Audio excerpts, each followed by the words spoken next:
Hello and welcome to my daily devotional for Tuesday the 18th of August, and our reading comes from Hebrews chapter 1 verses 12 to 14. And like a cloak you will roll them up, as a garment they will be replaced. But you are the same, and your years will not come to an end. And to which of the angels has he ever said, "Sit on my right until I put your enemies as a footstool for your feet"? Are not they, that is the angels, not all divinely authorized spirits, being sent out to serve the ones about to inherit salvation? The new creation of a new heaven and earth is not a refurbished heaven and earth. It is not a renovated heaven and earth. Instead, it is a completely new creation of a new heaven and a new earth that has never been seen before. Scientists are able to delve further and further into the universe and reveal some of the wonders of God's creation.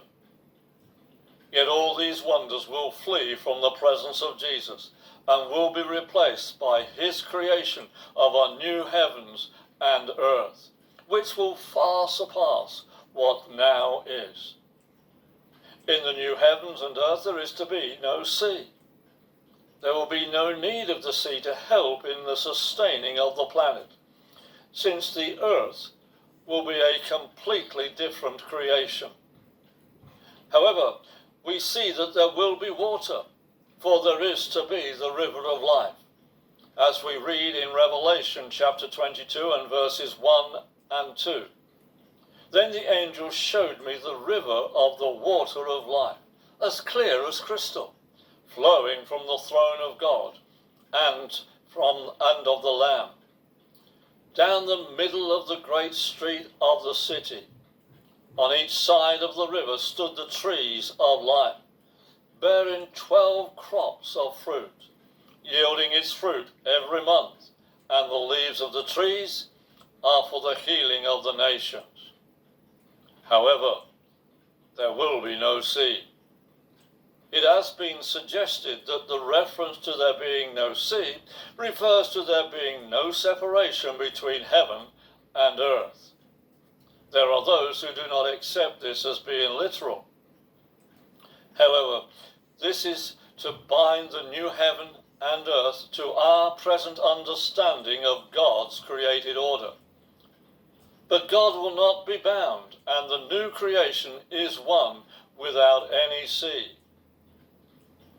We recall that it was from the sea that the first wild beast came in Revelation 13 verse 1. And I saw the wild beast rising out of the sea, having 10 horns and 7 hands, and on the horns were 10 crowns, that is diadems, and on his heads were blasphemous names.